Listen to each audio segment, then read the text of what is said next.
Coming up next, TA receives $174 million grant. We have the latest on what this means for this local school district. And a tax increase could improve drainage in the Hidalgo County. Find out how the Hidalgo County Drainage Bond could affect you.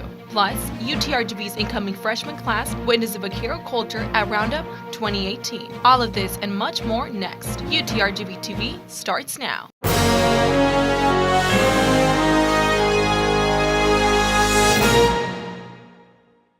Welcome back to UTRGV TV. I am Kenia Gomez, and on behalf of the station, we hope you had a great summer and a great first day of school this fall semester.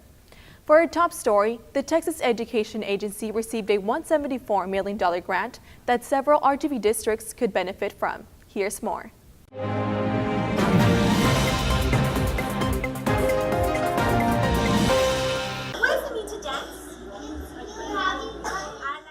TA plans to give those funds to schools who welcome students displaced by the devastation of Hurricane Harvey in 2017. We spoke to one of the RGV school districts who welcome 8 students from the Galveston area. They help these students by providing more than just education. We gave them some extra clothes, gave them some school supplies, gave them the materials that they needed to get started. And then, of course, in certain cases, we helped some of the students with transportation. JRG Early Childhood helped 4 displaced students in the most important times of the year. We're really blessed to have them. We helped them out during Christmas as well. So we're here with open arms receiving everyone who needs the help. If awarded, Edcouch Elsa ISD plans on allocating the TA funds into their general fund balance. To use it for this year. And then again is to go out and look for those students this year to see that if they're enrolled, and then to provide them with additional services as well this year. However, final amount each RGV school district could be receiving has not been disclosed, but we will keep you updated. Reporting for UTRGV TV, I am Kenia Gomez. As a result of June's devastating floods in the RGV, the Hidalgo County plans to improve drainage if voters approve a bond election in November. Our reporter Ileana Moreno has more. Thank you, Kenya. A nearly $200 million drainage bond has been approved to be on the November ballot following the devastating flood that happened in June. The Rio Grande Valley received up to 18 inches of rain during the June flood, leaving Hidalgo County residents fearing something like that would happen again. Nobody could move. We couldn't get out of the house. The water was so deep, and we had to wait till finally somebody with some kind of a little boat came out and they took everybody out. Roy Maave, a resident of Weslaco, says that he was asleep when the rain began, and by the middle of the night, the water was up to his ankles inside his home. Every time I see some clouds and a little bit of drizzle or anything, I get nervous. On August 14th, the Hidalgo County Drainage District proposed a $190 million drainage bond to improve drainage systems all over the valley. We spoke with the director of the Hidalgo County Drainage District regarding future plans to improve the drainage systems in the Rio Grande Valley. We have developed several projects district-wide to address some of the issues that we had during the last rain event in June. District-wide, we probably would need over $1 billion worth of infrastructure improvements to be able to fully impact the whole district. However, these $190 million will address some issues that we've had in the past in some areas, and then the issues that came up during the June event. As a community, what we can do is, one, is obviously manage the amount of trash that we dump in our area. When I say that, I mean illegal dumping that takes place in our drainage ditches, or even just as much as keeping your area clean around your home. After a rain event, all that debris gets taken into the storm sewer system. Cecine says anybody within the drainage district boundary would be affected by any type of tax increase. Well, whatever it takes, we just need to get that drainage going, because every time it's getting worse and worse. $20 million of the drainage bond would go toward the Raymondville Drainage Project, designed to take water from the western Hidalgo County straight into Laguna Madre. From Edinburgh, for UTRGV TV, I'm Ileana Moreno. Pencils, crayons, and notebooks might guarantee a successful school year, but a local martial arts academy has a different idea in mind. Our reporter Neida Alcantar has the story. I told you to clean up the room. Ready? So hands up. If he's attacking us. As summer vacation closed to an end, the McAllen Family Martial Arts Academy hosted a free 1-hour workshop as a fun activity before students headed back to school.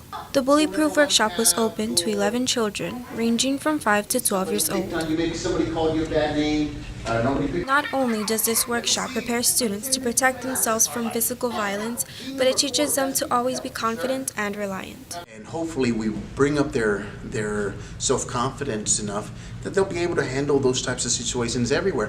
We want to make sure that we instill the fact that these kids aren't alone, that they can ask for help. The workshop wasn't only for children. Parents also took down a few notes on the training. When he said, like, you need to look up, you know, like a lot of, especially 6th grade, they're gonna go in first day of school. Not only is it a new school, they're usually like the shorter ones, they're coming in from elementary. So they're gonna be walking with their head down. So I really like that. I'm so glad I came today. Even though the purpose of the workshop was for students to learn how to defend themselves, Lucas discovered how he could apply it another way. We need to protect our family and our friends. The workshop was an experience both children and parents could learn from, not to mention a time for quality bonding. Did you like it? Mm-hmm. Yes.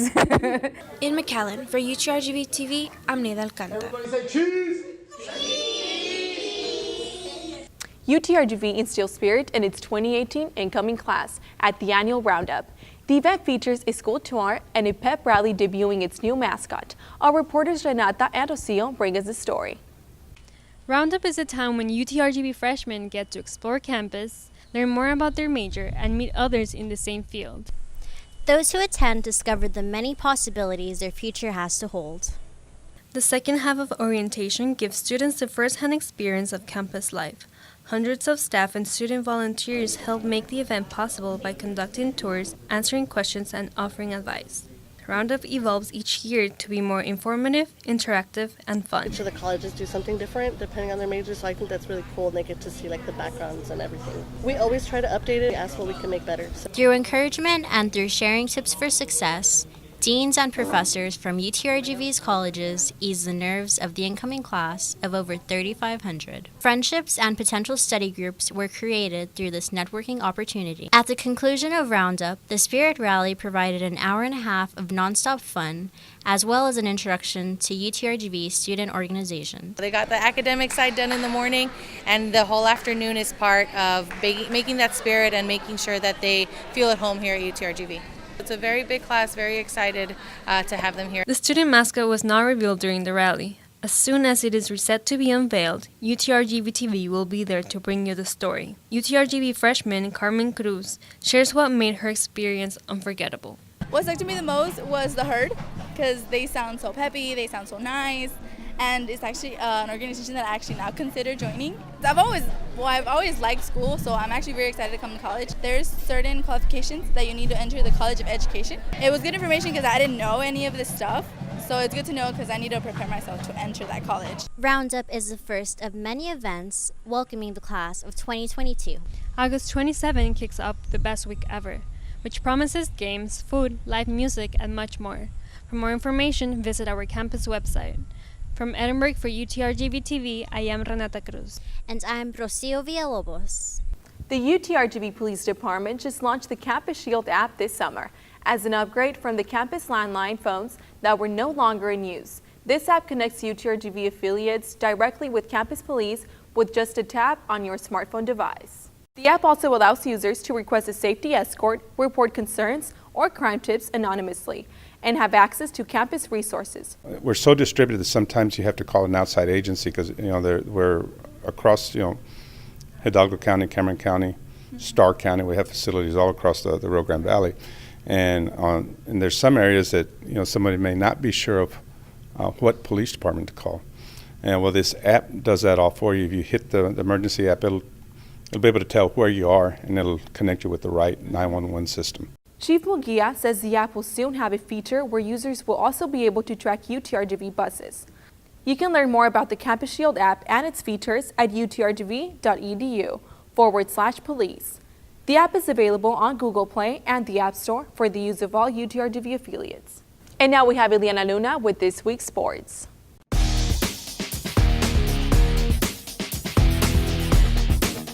Welcome back, Vaqueros, to another school year. For this week's sports highlights, the women's soccer team opened the start of their season with a home tournament Friday, August 17th against Texas Southern State University. Scoring just 10 minutes into the game, we have freshman Alina Sabala making that first kick of the season. UTRGV's junior goalkeeper Kinga Shemek blocked Texas Southern State's number 14 right there, you can see. At the 15th minute mark, we had forward Sarah Bonney, number 14, score the second goal with a long pass from middle fielder Diana Ansa, number 9.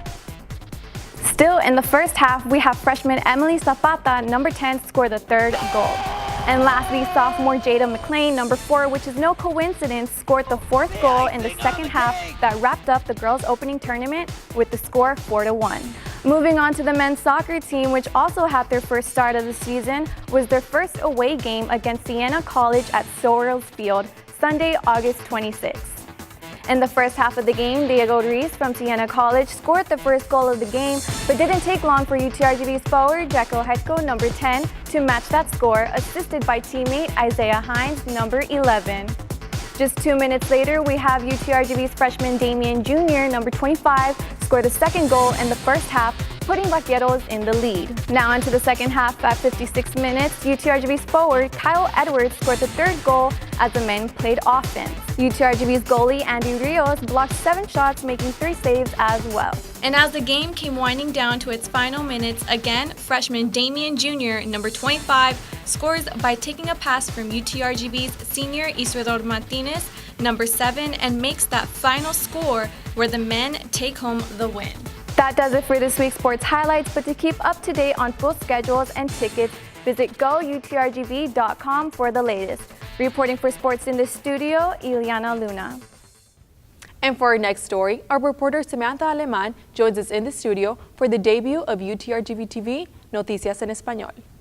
El Departamento de Policía de San Juan, en asociación con la Fundación Shoot for the Stars y Cierres del Crimen de San Juan, organizaron la Noche Nacional. La comunidad disfrutó de varias actividades el fin de semana antes del inicio de clases. Comida, juegos y música fue lo que la comunidad pudo disfrutar en la Noche Nacional de San Juan. Este evento comenzó con los jefes de policías y todos los oficiales que trabajan para la ciudad de San Juan. Quieren dar para atrás a la comunidad de aquí de San Juan para ayudarles con los estudiantes para que vayan para la escuela preparados para este año que viene. Varios organizadores participaron en el evento, repartiendo útiles e información. Nosotros, la ciudad, la estación, el jefe de policía y los oficiales van y le hablan a los negocios que quieren venir a participar en este evento. Esa es razón porque mires los diferentes lugares como el Hidalgo County, PSJ ISD, Mercedes-Benz, todo eso. Uno de los mayores patrocinadores del evento fue la Fundación Shoot for the Stars. Esta es la segunda ocasión que nos invitan. El año pasado también fuimos parte de este evento. Y esta vez se comunicó conmigo el jefe de la policía de San Juan y me pidió que si podíamos ayudarles en este evento de San Juan Night Out. Y estamos aquí nuevamente siendo parte de este gran evento. Gente de la área FAR San Juan Álamo asistieron al evento con familiares o amistades. ¿Desde cuándo tiene viniendo a este evento o es su primera vez? Este va a ser mi tercer año. ¿Cómo se dio cuenta de este evento? Through Facebook. ¿Y con quién viene usted ahorita? Con mis 2 niños, y Ethan. Los organizadores y miembros de la comunidad esperan que el evento siga teniendo el mismo éxito en los próximos años. En el estudio para UTRGV-TV Noticias en Español, yo soy Samantha Alemán. Regreso contigo, Kenia. And to kick off our Spotlight of the Month segment, our Assistant Station Manager sat down with the Vice President of Marketing from the Official Student Section, The Herd. Welcome back, everyone, to our first Spotlight of the Month of this semester. Today we have Antonio Forina, who is the Vice President of Marketing from the organization The Herd. Thank you so much for being here with us today. Yes, ma'am. So excited to be here. So could you tell us more about the organization for people who might not know about it? What are its functions and what's your role in the organization? Sure. So we are the official student section for UTRGV. Our goal is to create that loyal student fan base while also cultivating that home court advantage for our student athletes. We want to be that school that when teams come, they're, oh, we're playing UTRGV, they're loud, they're crazy. We can't hear our coach. That's our end goal. Okay, so could you tell me more about how it was founded and why is it called The Herd? Sure. So actually my first year at the university, I was a cheerleader, part of our spirit program. Okay. And then my second year, I got off the team, just kind of went to school, went to work, the usual. My third year this past year, I said I want to get more involved. I got involved as an organization on campus, and I had reached out to our spirit program advisor, Ms. Janet Benya, and one day out of the blue, she sent me a text, "Hey Tony, how busy are you this semester?" I said, "Well, just 12 hours. I'm pretty good. I have some time." And so she invited me to this meeting with athletics and the Office of Student Involvement, facilitating it. And they kind of came together and they told us how they were able to start the Bronx Zoo a couple years ago with the GPA, and it kind of died down after a season. So their goal, they kind of proposed to us the idea of what is now the Herd. Oh, okay. So this is now going to be a year-old organization. It's just going to turn a year old. Yes, we started mid-October, so this October will be a year. Okay, and could you tell me how much it's grown since then? How many members you all have now, actually? Sure. So any UTRGV student is a member of the Herd. To be an official member, you have to be registered through our V-Link page. Okay. On there, we have 122. Okay, 122 members. And so, what are your future plans for the organization? Our goal is to just keep spreading our brand awareness out there, telling people know who we are so that they've heard of the Herd, and just cultivating that university spirit. A lot of students come here, I'm here for 4 years, and then I'm going to go find a full-time job. We want them to enjoy their experience here as a UTRGV student. So at games, what do you all do to show that school spirit? Actually, for basketball games, when our team is going, it's time to shoot free throws, you put your V's up. Okay. And so what we've created is with your right hand, you think, Vaquero in English translation is cowboy. So with your right hand, you think guns up. With your left hand, this is a hand sign for Texas. So it's like the panhandle, we're here. And then together, they create the V, which stands for Valley Vaqueros Victory. Oh, okay. So that's what you all are all doing. And we see that. We see that in all your websites and in your videos. So that's like the mark for the Herd. Yes, ma'am. Okay, well, thank you so much for being here with us today. And thank you for making that impact on our university through our school spirit. So in order for you all to be able to join this organization, where can they find that? You can log on to utrgv.edu/the Herd, or you can email us theherdyall@utrgv.edu. Okay, thank you so much, Tony. Thank you. This is our Spotlight of the Month. And that is all we have for you today. But remember, if you have a story you would like for us to know about, or know someone who's making an impact on campus or in the community, you can contact us through our social media or email us at utrgvtv@gmail.com. We have campus and community news for you every week. See you next time.